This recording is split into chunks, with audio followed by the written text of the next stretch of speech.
Focus on your relationship with Jesus. When my friend, whom I had traveled several thousand miles to see, said this, I knew it was the answer to all of my questions. I had been so focused on God's calling that I had neglected my relationship with the caller, Jesus. My pastor had warned me of this, but I hadn't listened. And this is precisely Paul's message when he says to the Corinthian church in 1 Corinthians 13, verse 1, If I speak with the tongues of men and of angels, but do not have love, I have become a ringing brass gong or a clashing cymbal. Without love, our lives are simply noise. When God provides us with great gifts or reveals our calling, our response should be to fall more in love with Him. But often we fall in love with the gift or vision instead.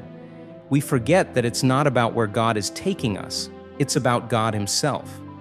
We may feel that we know who we are and what we're all about, but we know absolutely nothing if we don't know God.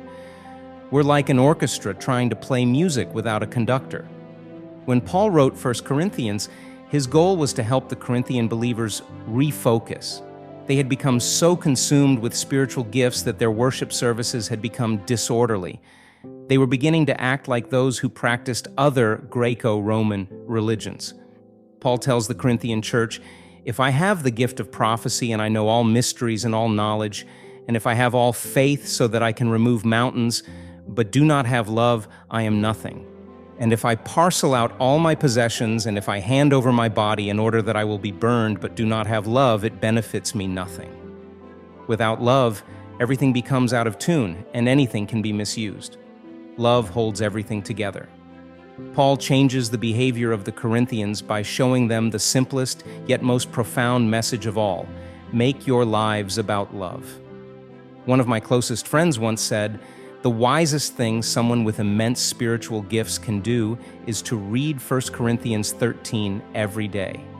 If we really want to know God's work and will, and to wisely steward His call upon our lives, we must be grounded in love. This is how we join God's orchestra.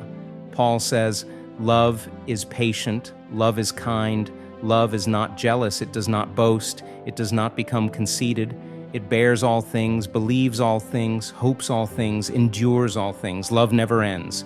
But if there are prophecies, they will pass away. If there are tongues, they will cease. If there is knowledge, it will pass away.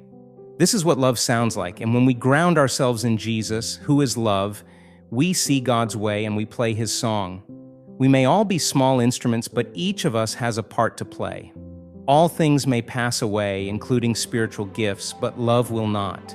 Its song goes on. It took a several thousand-mile journey for me to learn that I needed to refocus on my relationship with Jesus. And it took the honesty of another friend for me to see that all of God's gifts are really intended to help me love Him more. These are things that I knew in my head but didn't really believe in my heart. How about you? Are you ready to fall more in love with Jesus for who He is, not just for what He can do for you? Are you ready to change your melody and start singing His song?